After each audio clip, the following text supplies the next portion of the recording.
अच्छा जी, जिस तरह से हमने देखा कि किस तरह से हम शेड के फोल्डर में आकर अपना कस्टम लेआउट बना सकते हैं, इसी तरह से अगर मुझे किसी वेबसाइट को उठाकर इंटीग्रेट करना है तो उसको किस तरह से इंटीग्रेट करेंगे। पहले तो कोई भी एक टेम्पलेट उठा लो, यहाँ से आकर टेम्पलेट उठाना सबको आता है, ठीक है। तो यहाँ से मैंने ये टेम्पलेट उठा लिया, इसी को मैंने इंटीग्रेट करना है डॉट नेट, ठीक है। इंटीग्रेट करने के लिए हमें क्या क्या चीजें चाहिए, यहाँ पर सिंपल क्या करो भाई, कोई भी एक वेबसाइट उठाओ, उसको क्या कर लो, एक्सट्रैक्ट कर लो। एक्सट्रैक्ट करने के बाद आप क्या करो भाई, इसका इंडेक्स वाला पेज खोलकर आप यूआई देख, ठीक है। तो यूआई में आपको कुछ चीजें दिख रही होंगी, जो कि क्या होंगी भाई, मैं किसी भी पेज पर चली जाऊं, मैं कहूँ भाई मैं अबाउट वाले पेज पर जाऊं, तो मुझे टॉप पर हेडर और फुटर है, जो कि क्या होगा, बिल्कुल सेम होगा, चेंज नहीं हो रहा। इसी तरह से मैं किस पेज पे नेविगेट हो जाऊं, मैं कहूँ कि भाई मुझे सर्विसेज वाले पेज पर जाना है, तो हेडर चेंज नहीं हुआ, इसी तरह से फुटर भी चेंज नहीं हुआ, ठीक है। तो जो आपके पास तमाम पेजेस पर कंटेंट सेम रहता है, हेडर और फुटर, वो कंटेंट हम कहाँ डालते हैं, हम लेआउट में डालते हैं, ठीक है। तो स्टार्ट करते हैं। सबसे पहले मैं यहाँ से आकर स्टार्ट से ही न्यू एप्लीकेशन बना लेती हूँ ताकि समझने में आसानी हो। यहाँ पे आते हैं क्रिएट अ न्यू प्रोजेक्ट, और यहाँ पर आकर आपने क्या सेलेक्ट कर लेना है, ASP dot net core web application model view controller आ गया, ठीक है। नेक्स्ट पे क्लिक करते हैं। नेक्स्ट पे क्लिक करने के लिए यहाँ पर लिख लेते हैं वेबसाइट इंटीग्रेशन, ठीक है। क्रिएट पे क्लिक करते हैं।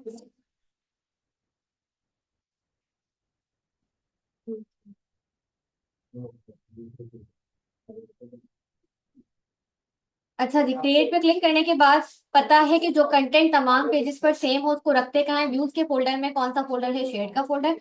एक लेआउट ऑलरेडी बना हो, अगर आप चाहो तो उसी लेआउट से रिप्लेस कर लो, अगर आप चाहो तो अपना कस्टम लेआउट बना लो, ठीक है। तो एक साइड पर मैंने क्या कहा कि भाई मैंने यहाँ पर इंडेक्स वाला पेज ओपन कर लिया है। यहाँ से मुझे हेडर को क्या करना है भाई, कट करना है और वहां लेकर जाना है। तो यहाँ से आके सिंपल हेडर को क्या कर लो, सर्च कर लो। जैसे ही हेडर को सर्च करोगे, अब उसको यहाँ से यूज स्क्रॉल डाउन करके ले जाने के बजाय सिंपल क्या करना है, हेडर को यहाँ से बंद कर देना है, ठीक है। बंद करके जहां पर आपके पास हेडर सेक्शन एंड हो रहा है, वहां तक आपने पूरा क्या करना है भाई, कंट्रोल एक्स, ठीक है। कंट्रोल एक्स करके यहाँ पर आना है layout dot C S H T M L वाले पेज पर, और यहाँ से भी आपने क्या ढूंढ लेना है भाई, हेडर ढूंढ लेना है।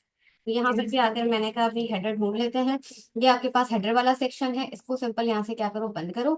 और ये जितना भी कंटेंट है आपके पास, इसकी जगह आपने वो वाला हेडर सेक्शन क्या कर दिया, पेस्ट, ठीक है। यहाँ पे सिर्फ और सिर्फ किसको हटाया भी, हेडर को हटाया। इसी तरह से किसकी टर्न है, अच्छा सारा कुछ हटाना है विथ लिंक्स। आ रही है बात समझ, ऐसा ना हो कि आपने पुराने लिंक्स रखे हैं और जस्ट आप यहाँ पर आके कौन सा सेक्शन पेस्ट कर रहे हो, हेडर वाला सेक्शन पेस्ट कर रहे हो, नहीं, आपने सारा हटाना है हेडर के लिंक के साथ। नेक्स्ट क्या करेंगे भाई, हम नेक्स्ट यहाँ पर आते हैं और क्या उठा लेते हैं, फुटर उठा लेते हैं।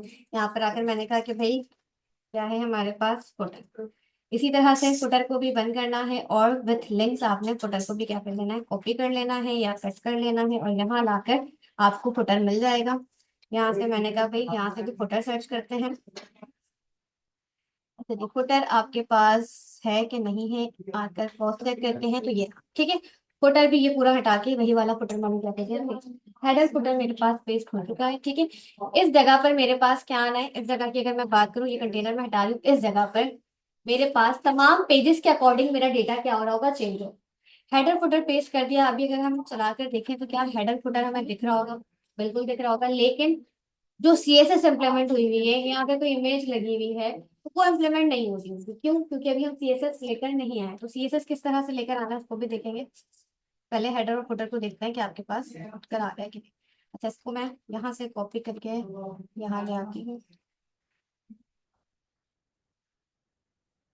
अच्छा, ये देखो आपके पास हेडर, नेविगेशन बार, और यहाँ पर जाहिर है अभी फिलहाल बीच में जो कंटेंट आ रहा है वो कौन सा कंटेंट आ रहा है, होम कंट्रोलर का इंडेक्स वाला एक्शन मेथड चल रहा है, और ये फुटर। अब क्या करना है भाई कि यूआई को सेट करने के लिए जाहिर है जो सीएसएस इंप्लीमेंट हुई हुई है वो इंप्लीमेंट तभी होगी जब आप ये सारे फोल्डर्स उठाकर लेकर जाओ, ठीक है। ये सारे फोल्डर्स उठाकर आपने क्या करना है भाई, सिंपल कॉपी करना है। कॉपी करने के बाद इसे पेस्ट कहाँ करना है, आपके पास जितनी भी स्टैटिक फाइल्स होती हैं वो हम कहाँ रखते हैं, डब्ल्यू डब्ल्यू रूट के फोल्डर। स्टैटिक फाइल का मतलब है इमेजेस, सीएसएस, जेएस, वो सारा कुछ हमें कहाँ रखना है, डब्ल्यू डब्ल्यू रूट के फोल्डर में। यहाँ ऑलरेडी आपके पास आपको जेएस लिब का फोल्डर, सीएसएस का फोल्डर दिख रहा है, तो इन फोल्डर्स को क्या कर दो भाई, डिलीट कर दो, ठीक है। डिलीट करने के बाद आपने जो फोल्डर वहां से कॉपी किया है उसको यहाँ लाके क्या कर देंगे, सिंपल पेस्ट कर देंगे। किस तरह से पेस्ट करेंगे, राइट क्लिक करेंगे और यहाँ हमारे पास पेस्ट का ऑप्शन आ रहा है, पेस्ट, ठीक है। पेस्ट करने के बाद दोबारा से चला कर देखना है यहाँ से कि आपके पास CSS और बाकी की चीजें उठकर आ रही है कि नहीं, JS वगैरह के जो भी लिंक्स यहाँ पर लगे हैं वो प्रॉपर उठकर आ रहे हैं कि नहीं। अच्छा जी, the layout couldn't be located at the location. एक बार चेक कर लेते हैं कि लेआउट वाली फाइल में क्या मसला हुआ है।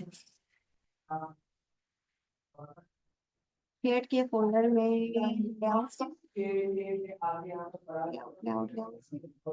लेआउट की फाइल भी डिलीट हो गई है। एक मिनट क्रॉस चेक कर लेते हैं, पता चल जाएगा। कैसे पता चलेगा कि भाई जो भी डेटा आपका डिलीट होता है वो आपके पास कहाँ पड़ा हुआ होता है, यहाँ पड़ा हुआ होता है। एक बार यहाँ से आके इसको क्या कर लेते हैं, रीस्टोर कर लेते हैं। ठीक है, रीस्टोर करके चेक करते हैं, रीस्टोर हो गया है, हो गया है। यहाँ से आके दोबारा चला लें, क्योंकि हो सकता है कि वो फाइल भी सिलेक्ट हुई भी हो, तो जो हमने फोल्डर डिलीट किया उसके साथ वो भी डिलीट हो गया।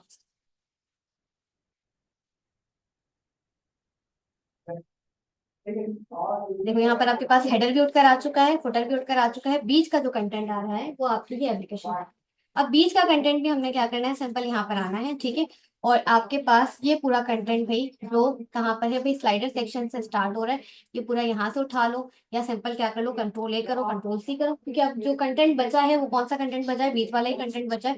और यहाँ पर आकर सिंपल कहाँ पर आके भाई आपके पास होम के अंदर इंडेक्स वाला एक्शन मेथड है, ये सारा कुछ हटा के इसकी जगह पे पेस्ट करना। ठीक है, अभी मुझे कोई पीएलसी कनेक्ट नहीं रिकनेक्ट करो ना पीएलसी। अच्छा जी, अभी मेरे पास मुझे कहीं पर भी बताना नहीं पड़ा CSS को लिंक करवाने के लिए कि भाई आपने जो है डब्ल्यू रूट का जो फोल्डर है वहां जाके CSS पढ़ी है। मेरे पास सारी चीजें प्रॉपर उठकर आ गई, तस्वीरें भी आ गई, तस्वीरों के लिए कोई लिंक नहीं करवाना पड़ा, CSS भी उठकर आ गई। लेकिन अगर अभी आकर मैं नेव बार की बात करूं कि भाई मैं नेव बार से नेविगेट करने की कोशिश करूं, मैं कहूँ कि भाई मुझे किस पेज पर जाना है, अबाउट के पेज पर जाना है, तो अबाउट के पेज पर जैसे ही मैं क्लिक किया, कहाँ पर जा रही हूँ, about.html।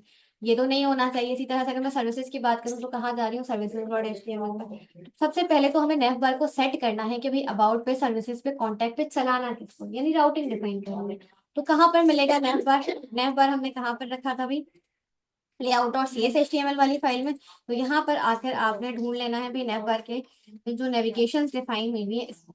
यहाँ पर जैसे ही वो होम पर क्लिक कर रहा है तो क्या चल रहा है, index.html नहीं चलना चाहिए। अबाउट पे क्लिक कर रहे हैं तो about.html। तो उसको सेट कैसे करेंगे, यहाँ पर मुझे कुछ एक्शन मेथड्स पहले डिफाइन करने पड़ेंगे, पहले बनाने पड़ेंगे। अभी अगर मैं अपने कंट्रोलर पर आऊँ, होम कंट्रोलर के अंदर सिर्फ और सिर्फ दो ही एक्शन मेथड्स हैं जो कि बने हुए हैं। ठीक है, उन दो एक्शन मेथड्स में से इसका तो कोई काम भी नहीं है। ठीक है, इसको तो डिलीट भी कर दो तो फर्क नहीं पड़ता। पहले वाले की अगर मैं बात करूं तो इसका व्यू अभी अभी मैंने बनाया, जिसके अंदर हमने अपना सारा कोड है। ठीक है, तो उसको तो आपने डिलीट नहीं करना, कुछ भी नहीं करना। मजीद जो आपके पास टैब्स हैं, कौन कौन से टैब्स है भाई, अबाउट, सर्विसेज, कॉन्टैक्ट, इसके लिए आपने एक्शन मेथड बनाना है। किस तरह से बनाना है, जैसे आपके पास इंडेक्स का बना हुआ है, इसी तरह से मैंने कहा अबाउट के लिए बनाना है, सर्विसेज के लिए बनाना है, कॉन्टैक्ट के लिए बनाना है। ठीक है, तो यहाँ पर आगे मैंने कहा ये अबाउट के लिए है। ठीक है, ये मेरे पास किसके लिए है भाई, ये मेरे पास सर्विसेज के लिए है, और लास्ट है हमारे पास, लास्ट किसके लिए भाई, कॉन्टैक्ट के लिए। अब होना क्या चाहिए कि अगर मैं अबाउट के टैब पर क्लिक करती हूँ तो मुझे बाकी का कंटेंट ना दिखे, सिर्फ और सिर्फ अबाउट वाला ही सेक्शन दिखे। इसी तरह से अगर मैं सर्विसेज पे क्लिक करूँ तो बाकी का कंटेंट ना दिखे, हेडर फुटर के साथ सिर्फ और सिर्फ सर्विसेज वाला ही सेक्शन दिखे। तो उसको किस तरह से सेट करेंगे, सबसे पहले तो व्यूज बनाते हैं। राइट क्लिक करना है, एड व्यू पर आना है अबाउट के। ठीक है, और एड व्यू पर आकर आपके पास रेजर व्यू एम्प्टी सेलेक्ट करना है, और यहाँ पर आकर सिंपल आपके पास अबाउट ही होना चाहिए। एक्शन मेथड का नाम आपने क्या रखना है भाई, पेज का नाम आपने वही रखना है जो आपके एक्शन मेथड का नाम है। अबाउट रख लिया। ठीक है, इसी तरह से अभी इसमें कंटेंट मैं डालूंगी। सर्विसेज के लिए भी राइट क्लिक किया, एड व्यू पर आए, और लेजर व्यू एम्प्टी, ऐड पर क्लिक किया, और यहाँ पर आकर आपने इसको क्या कर लिया भाई, सर्विसेज। लास्ट है हमारे पास क्या भाई, कॉन्टैक्ट। राइट क्लिक करो, एड व्यू पर आओ, और एड व्यू पर आकर लेजर व्यू एम्प्टी, ऐड पर क्लिक करो, और इसका नाम हमने क्या रख दिया भाई, कॉन्टैक्ट। अब यहाँ पर कंटेंट कहाँ से आएगा, क्योंकि हम सारा काम किस पेज पर कर चुके थे, इंडेक्स के पेज पर कर चुके थे, तो यहीं से आकर सारा कोड यहाँ पेज से ना, इंडेक्स का वो वाहिद पेज होता है जहां पर आपके पास सारा कंटेंट आ रहा है, लेकिन बाकी के पेजेस में सिर्फ उन्हीं का कंटेंट आना चाहिए। तो इंडेक्स के पेज पर आकर आपने सिंपल कंट्रोल F करना है। ठीक है, यहाँ से मैं इसको बढ़ा देती हूँ ताकि आपको प्रॉपर चीजें दिख रही। यहाँ से आके मैंने कहा भाई कंट्रोल F करने के बाद मुझे ढूंढ लेना है किसको, कौन से सेक्शन को, अबाउट सेक्शन। ये अबाउट सेक्शन दिख रहा है, यहाँ से इसको बंद करो, और ये पूरा सेक्शन कॉपी करना, कट ना करना। कॉपी करके कहाँ पर लाके पेज कर दो भाई, सिंपल अबाउट वाले पेज पर पेज, अबाउट और CSS। सेम ऐसे ही किसके लिए करना है, 80 पे सर्विसेज पे। अच्छा जी, इसको 80 पे कर लेते हैं। अच्छा जी, इसी तरह से हमारे पास किसके लिए करना है हमें, सर्विसेज के लिए। तो यहाँ अबाउट की जगह मैंने क्या लिख दिया भाई, सर्विसेज। सर्विसेज लिखने पर आपको नहीं मिल रहा, देख लेते हैं कि भाई सर्विसेज है कि नहीं है, क्योंकि बाद दफा यहाँ पर सर्च प्रॉपर नहीं हो रहा होता, तो मैं यहीं से सर्च कर लेती हूँ, कंट्रोल एफ करती हूँ, क्योंकि अगर सर्विसेज की बात उन्होंने की है तो सेक्शन तो लाजमी होगा। ठीक है, सेक्शन है कहाँ पर है, ये रहा सर्विसेज का सेक्शन। इसको सिंपल आपने बंद किया, यहाँ से कॉपी किया और कॉपी करके कहाँ पर आ गए, सर्विसेज पर आ गए, कंट्रोल ए करके कंट्रोल बी पेस्ट। लास्ट कौन सा सेक्शन है, कॉन्टैक्ट का, तो कॉन्टैक्ट का भी यहाँ से देख लेते हैं, अगर यहाँ पर प्रॉपर सर्च हो गया तो ठीक है, नहीं मिल रहा है यहीं से आके सर्च कर लेते हैं, क्या लिख लेते हैं भाई यहाँ पर, कॉन्टैक्ट। ठीक है, कॉन्टैक्ट का सेक्शन यहाँ पर आपको मिल रहा है, इसको बंद करो और यहाँ से लाकर इसको क्या कर लो भाई, कॉपी। और कॉपी करके पेस्ट कहाँ करना है, कॉन्टैक्ट वाले पेज पर, कंट्रोल ए करके सिंपल कंट्रोल। ठीक है, अभी ये हमने पेजेस बना लिए, एक्शन मेथड बना लिए, लेकिन अभी भी नेविगेशन हमने डिफाइन नहीं की, क्योंकि अब मेरे पास एक्शन मेथड भी बन चुके हैं और इन एक्शन मेथड के अकॉर्डिंग मैंने पेजेस भी बना लिए। तो अब इजीली मैं यहाँ आकर अपनी नेविगेशन डिफाइन कर सकती हूँ। किस तरह से डिफाइन कर सकती हूँ भाई, मैंने कहा सिंपल, मेरे पास होम पर जैसे ही क्लिक हो तो होम के लिए आपने क्या करना है, टेक हेल्पर की हेल्प से आपने बताना है भाई एएसपी कंट्रोलर। कौन से कंट्रोलर पर जाना है, कंट्रोलर तो हमारा होम ही रहेगा। एक्शन मेथड आपने कौन सा चलाना है, एक्शन मेथड आपने चलाना है इंडेक्स। ठीक है, सेम यही लाइन हमने बाकी के लिए भी कॉपी करनी है। ठीक है, कॉपी करके मैंने कहा भाई यहाँ पर भी कंट्रोल बी और यहाँ पर भी क्या है, कंट्रोल बी, एंड देन यहाँ पर भी कंट्रोल। अच्छा, चीजें चेंज क्या होंगी, कंट्रोलर का नाम तो सेम ही होगा, क्योंकि सबके लिए मैंने कंट्रोलर सेम ही रखा है। एक्शन मेथड का नाम यहाँ मेरे पास क्या हो जाएगा, अबाउट। यहाँ अगर मैं बात करूँ एक्शन मेथड का नाम क्या हो जाएगा भाई, सर्विसेज। ये किसका नाम दे रही हूँ, ये आपके पास ये वाले नाम है ये। ठीक है, अबाउट, सर्विसेज, कॉन्टैक्ट, तो कोई ये ना मान के चले कि ये पेजेस के नाम है। ठीक है, आपके पास ये सिंपल किसका नाम है भाई, एक्शन मेथड का नाम है, क्योंकि बकायदा यहाँ लिखा हुआ भी एएसपी एक्शन। ठीक है, अब अगर हम आके इसको चलाएं तो आपके पास क्लिक करने से नेविगेट तो हो रहा होगा, लेकिन क्या इमेजेस और सीएसएस भी डिफरेंट पेजेस पर उठकर आ रही होंगी क्या, नहीं। यहाँ से आकर रिफ्रेश करते हैं। अच्छा जी, अब अबाउट पे क्लिक करने पर अबाउट वाले सेक्शन पर मैं आ तो गई, लेकिन सीएसएस उठकर नहीं आ रही, ना ही तस्वीर आ रही। सर्विसेज पे क्लिक करने पे भी सेम यही हो रहा है, सर्विसेज वाले सेक्शन पर आ गई। तो अब इसके लिए सिंपल क्या करना पड़ेगा आपको भाई, इंडेक्स का पेज वो वाहिद पेज होता है जहां पर हम डिफाइन करें ना करें, वो बाय डिफॉल्ट आपको सीएसएस और इमेजेस उठा के देता है। लेकिन बाकी पेजेस की अगर मैं बात करूँ ना, तो बाकी पेजेस पर मुझे गेट करने के लिए सीएसएस को या इमेजेस को किसका यूज करना पड़ेगा भाई, मुझे इस फोल्डर को टारगेट करना पड़ेगा जहां पर मेरी सीएसएस पड़ी हुई है, जहां पर मेरी इमेजेस पड़ी हुई है। इस फोल्डर को टारगेट करने के लिए हमें क्या लगाना पड़ेगा भाई, टिल्ड फॉरवर्ड स्लैश। किस तरह से, जहां जहां आपको दिख रहा है भाई किसकी बात हो रही है, सीएसएस की बात हो रही है, यहाँ पर सिंपल करना क्या है, कंट्रोल ऑल्ट प्रेस करके रखो और एक साथ ही चेंज कर लो। यहाँ पर भी चेंज करना है मुझे, यहाँ पर भी चेंज करना है, और मजीद कहीं हुई हुई है सीएसएस, यहाँ पर भी चेंज करना है। तो यहाँ पर लगाना किस तरह से भाई, टिल्ड फॉरवर्ड स्लैश। जैसे ही टिल्ड फॉरवर्ड स्लैश लगाओगे ये वाला फोल्डर आपके पास कौन सा फोल्डर टारगेट हो जाएगा। इसी तरह से जेएस के लिए भी काम करना है। ठीक है, तो जावास्क्रिप्ट के जितने भी लिंक्स हैं वो कहाँ है, हमारे फुटर सेक्शन में। फुटर सेक्शन में आना है और यहाँ पर भी आकर क्या करना है भाई, चेंजेस कर लेंगे, टिल्ड फॉरवर्ड स्लैश लगा लेना है। यहाँ पर भी और कहीं लगा हुआ है लिंक, नहीं, सिंपल क्या है, टिल्ड फॉरवर्ड। अभी आपके पास लिंक्स लगाने से सीएसएस और जावास्क्रिप्ट तो उठकर आ जाएगी। आकर चेक करते हैं कि क्या सीएसएस और जावास्क्रिप्ट उठकर आ रही है बाकी पेजेस पे कि नहीं। बैक करते हैं, रिफ्रेश करते हैं और आकर चेक करते हैं। तो अबाउट के पेज पर भी सीएसएस उठकर आ गई। ठीक है, यहाँ एक इमेज थी जो कि नहीं आ रही, यहाँ एक इमेज थी कि नहीं थी। यहाँ आकर अगर अबाउट वाला सेक्शन चेक करें, हम अबाउट वाले सेक्शन पर आए तो ये इमेज थी जो कि नहीं आ रही। तो इसका मतलब इमेज के लिए काम अभी रहता है, इमेज के लिए काम नहीं हुआ। सर्विसेज पे भी प्रॉपर आपके पास सीएसएस उठकर आ रही है, कॉन्टैक्ट वाले पेज पर भी सीएसएस उठकर आ रही है। तो इमेजेस के लिए काम किस तरह करेंगे भाई, इमेजेस के लिए आपने इंडिविजुअल उस पेज पर चले जाना है। किस पेज पर चले जाना है, अबाउट वाले पेज पर। और यहाँ से आकर सिंपल फोल्डर का नाम हमारे पास क्या है भाई, इमेजेस है। ठीक है, तो यहाँ से आके कंट्रोल एफ करना है और ढूंढ लेना है, किसको ढूंढ लेना है, इमेजेस। मैंने कहा भाई जहां जहां इमेजेस दिखे, ठीक है, उसको रिप्लेस कर दो। किससे रिप्लेस कर दो, टिल्ड फॉरवर्ड स्लैश इमेजेस। अब एंटर एंटर करके रिप्लेस करवाने के बजाय ये बराबर वाला जो आइकन दिख रहा है इसमें क्या लिखा हुआ है, रिप्लेस ऑल। जैसे ही मैं इसमें माउस लेकर जा रही हूँ क्या लिखा हुआ है, रिप्लेस ऑल। इस पे टैप करोगे, जितनी जगह भी रिप्लेस होना था उसने रिप्लेस कर दिया। ठीक है, सर्विसेज पर भी आकर सेम यही काम करना है, कंट्रोल एफ। और मैंने कहा भाई इमेजेस को रिप्लेस करना है, किससे रिप्लेस करना है, टेल फॉरवर्ड स्लैश इमेजेस। तो यहाँ मल्टीपल जगह आपको दिख रहा है, तो जहां जहां है सब पे रिप्लेस हो जाएगा। उसने कहा भाई 3 जगह पर था, 3 जगह पर उसने रिप्लेस करके दी। ठीक है, कॉन्टैक्ट वाले सेक्शन में कोई इमेजेस हैं, तो आकर एक बार चलाते हैं और देखते हैं कि इमेजेस आपको गेट हो रही हैं कि नहीं हो रही। यहाँ से आते हैं, रिफ्रेश करते हैं, होम वाले सेक्शन पर आते हैं पहले। ठीक है, देन अबाउट वाले सेक्शन पर आते हैं, इमेज उठकर आ रही है। इसी तरह से सर्विसेज वाले सेक्शन पर आते हैं, सर्विसेज वाले सेक्शन पर ये वाली इमेजेस लगी हुई थी शायद, ये आपके पास उठकर आ रही हैं।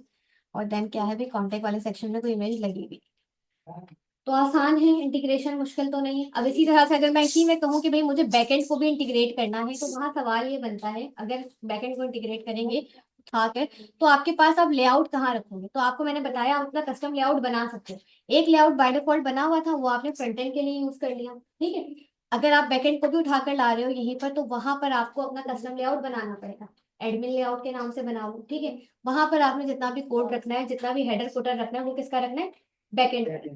सही है, बात समझ आती है तुमको।